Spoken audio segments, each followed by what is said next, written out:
Comparison will ruin any relationship you try to have, any serious one where you actually feel like another person gets you. If you compare them to some, I don't know, 10 out of 10 that you see in your feed or at a bar, it's going to ruin the chances of survival. That's genuinely what I think, because I think people are very much jaded nowadays with attraction and what attraction actually means. I don't think that you should settle. Don't settle. But if a group of your girlies are telling you, don't settle for him. Oh my God, come be single with us. When they've been single for 5 years, is that a perspective you want to listen to? Are they really looking out for you in the right way, or are they just trying to spin a narrative for you to believe that you would be better off with them? Because a relationship, what people don't tell you, is it's a commitment. It's time. And in a relationship, you will grow and you will learn about yourself. And oftentimes, you will learn that the people that are the most against a relationship that is good for you are not good people to have in your life. And that's a hard pill to swallow. And what's also a harder pill to swallow is that your friends that are chasing girls at the bar every Thursday, Friday, Saturday, and that are preaching to you, bro, don't settle. Why would you settle with her, bro? Dude, like, it's a world of possibility. But you know deep down in your gut she's special. She's the one that's going to give you a hug at the end of a long shift and tell you, I believe in you. You still got this. I know you're in a rough place, but that has never changed the way that I look at you. You're really going to listen to them. I did. I dated people who are great. But the opinion of other people outweighed the respect I had for myself. And if you really love somebody, you have to stand up for yourself and you have to stand up for your relationship. And no matter what happens, there will be perspectives that will challenge you, and there will be people that will make you think, man, they're not bad. Like, is my girlfriend really up to the standard? It is a dangerous, dangerous game. And you know what's the I think culprit in this don't settle mindset? A 4-letter word, lust. Now, I'm sure you've heard of lust in religious contexts, but I want to talk about lust in a very real way, because lust can damage your life. Lust can be addicting. It can be something that you want to pursue over and over and over again because it is fun. Because in the beginning stages of a relationship, yeah, it's explosive, it's fiery. It's like you're texting each other, oh my gosh, it's puppy love, all of that. But the thing with lust is it's quick. It's a quick dopamine hit. It's a quick thing that you can experience. And after a while, well, it becomes boring.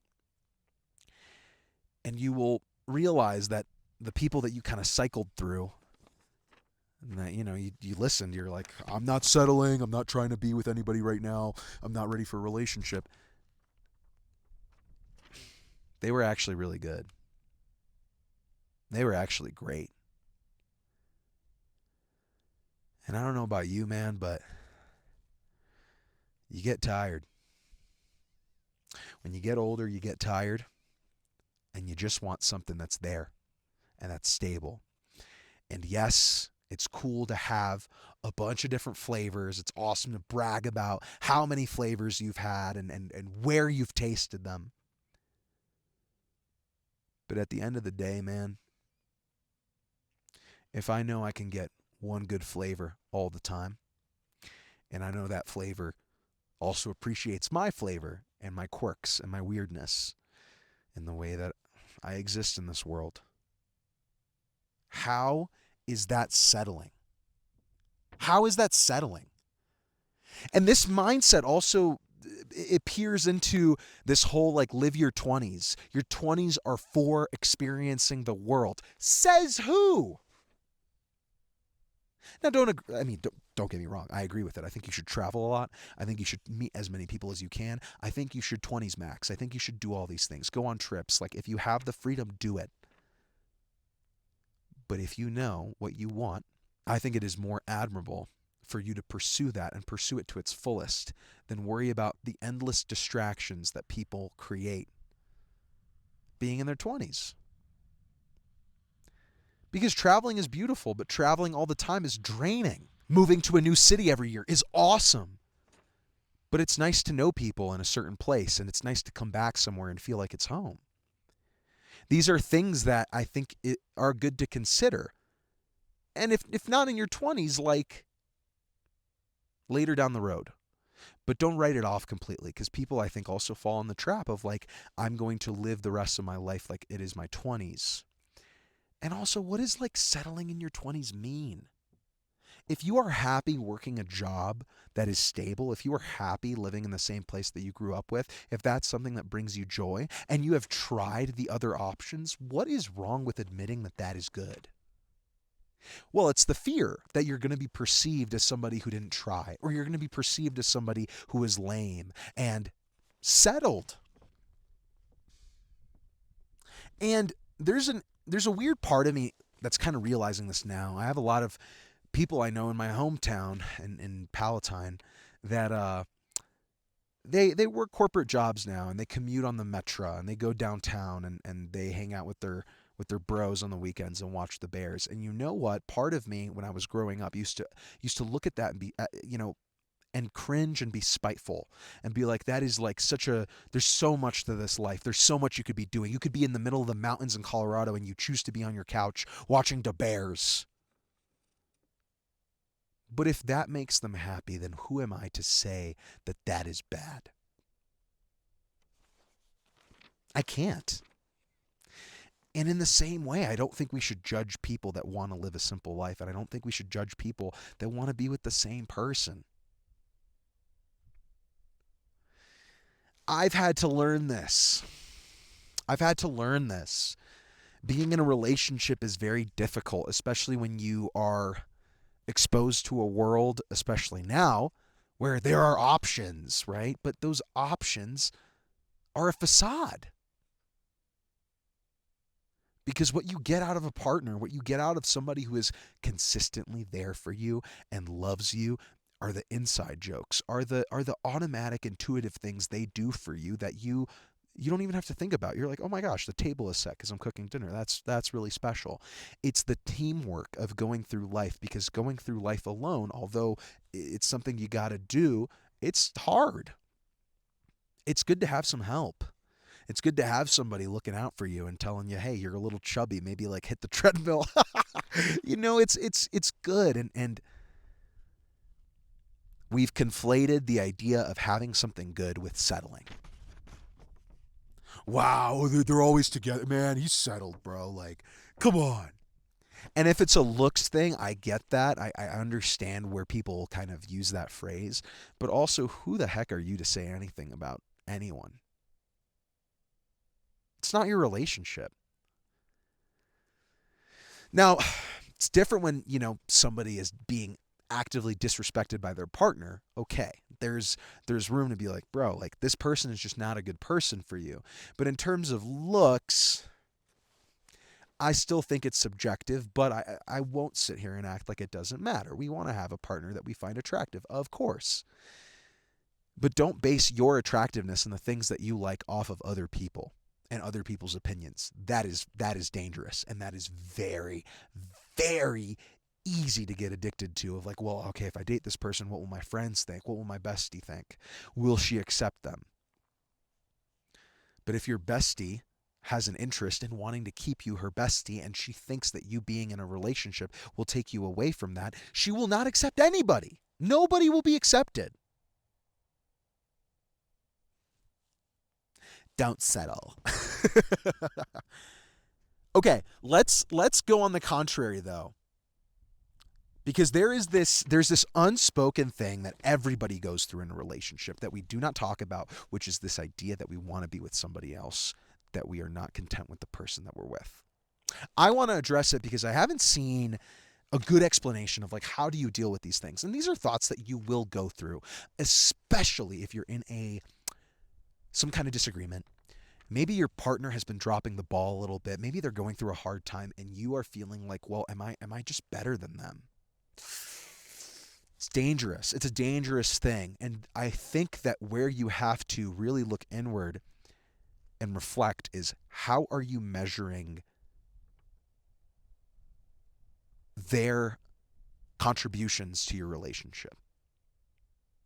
Because for some people, they expect their partner to like bring in 50-50, bring in, money, bring in all these things. But for other people, that's not their dynamic. And what they care about is more that you have a partner that's just interested in the things that you do and will call you and will check in on you. And that is actually where the interest lies. It's weird because when we do get down this rabbit hole of like, well, this person has been kind of messing up recently, somebody else wouldn't do that. I think it's this very toxic expectation that if you got with somebody new, they would be perfect and they wouldn't have any problems. No, they will definitely have problems. Nobody comes perfect. Everyone has some kind of anxieties, some kind of tendencies, some kind of weird, in Polish you say zwyczaje, but it's like characteristics or just things they do. You will never just get a clean slate of a person. If you did, that would be the most boring person to be with, borderline a robot. And there are people that do that too. I don't know if you've tapped into that, but you know what? That's not something I'm interested in. I want to have a human being. I don't want an AI girlfriend. So then I think what you should do if you're at this crossroads of like, I feel like my boyfriend is just not good enough. I feel like my girlfriend, my partner is just not good enough. Look at all the evidence that you're building against them. Examine it. Look at it. Be like, okay, they dropped the ball here. They did this. They're not like as, locked in as I am. And now I want you to look at all the positives. Because as many negatives as there are definitely positives. What will happen is when you start looking at the positives, you'll realize why they're special. You'll realize, you know what? They just get me. I don't have to say too much. I can kind of make a, kind of offensive joke and they won't take it to heart. They'll chew me out for it, but you know what? They'll laugh and be like, okay, don't say that again. And they'll be okay. They're also just so attentive with me. They listen to me. They hear me out. And that's something special. And they care. They find things for me that I would love. And they keep me in mind wherever they go. And when you have these realizations, you actually begin to lose the horse blinders of like, my partner is so bad. And you begin to actually appreciate the things that they bring into your life that are good. And sometimes we need to lose that in order to realize how good it was. That's just like a kind of how it goes. Frankly, it's kind of how it goes. But the opposite thing can happen. You might have a situation where you're actually trying to find all of these things and you can't. And in that case, if there's more negatives than there are positives, if you've actually gone through in your mind and been like, do they suck? The only thing they really got for them is the fact that I know them, I guess. But the rest is like, I carry a lot in this relationship. I would say that you shouldn't settle. You shouldn't settle. It shouldn't feel that way. They should be contributing in the way that they can, in the way that is natural and good. You can bring it up to them. You can try to have a conversation of like, yo, I don't think you're holding your own in this. And they can say that they'll change. And you should give them a shot. But also there is a reality where you outgrow the significant other in your life. There is. Where you have kind of started to change on your own and you've kind of started to adopt a certain mindset, a certain idea of like how the world works and not just being really upset at everything all the time and just actually trying to find ways to make things work. And you come to the conclusion that I cannot be with someone who is just negative all the time. These are difficult things.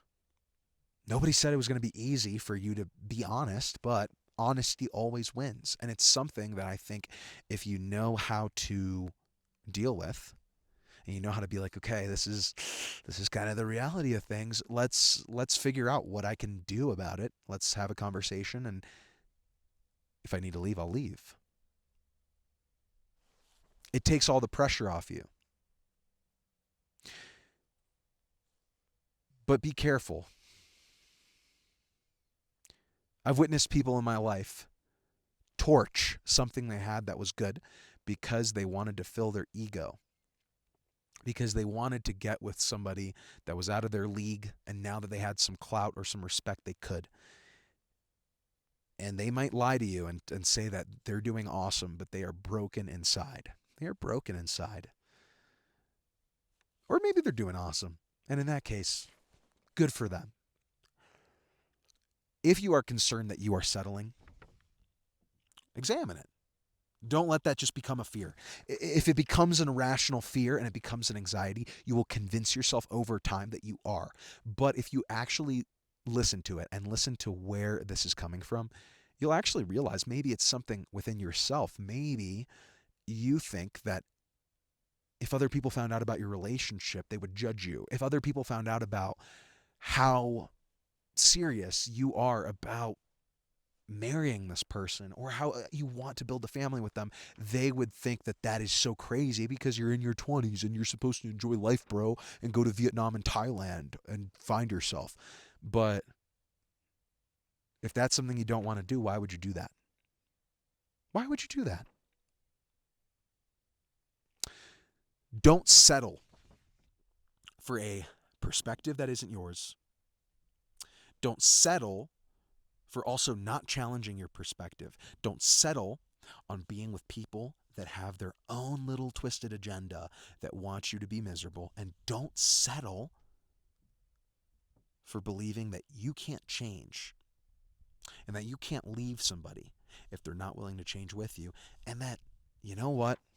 Your time matters. And if the person that you're with is draining you, it is completely okay to move on. Zerky Show. Today's episode of The Zerky Show was filmed in beautiful Cripple Creek, Colorado. In my humble opinion, Colorado is an S-tier state. If you have not been to Colorado in your life, make it a mission, okay? Zerky is sending you on a mission to go and visit it. It is unreal. It will change your life. The Zerky Show is everywhere you go. That is correct. You can watch it, you can scroll it, you can stream it. The choice is yours. If you want to tap in, tell a friend, family member, aunt, uncle, distant relative about The Zerky Show. This is The Zerky Show everywhere you go, all over the globe. Tap in. Do the things that bring you joy. Don't listen to people that you don't want to take advice from. If somebody is genuinely miserable, why would you listen to what they have to say? You can learn from them, okay? You can learn from them. But if they want to spew something onto you, take it with a grain of salt. Because at the end of the day, you're going to have to live through most of these experiences, and you're going to have to deal with it in your own special way. There isn't a playbook to life. You got to live it, and you got to experience it, and that's the beauty of it. If you're trying something new, just know that I believe in you, and as always, Zerky Show, I'm sending you lots of love and peace.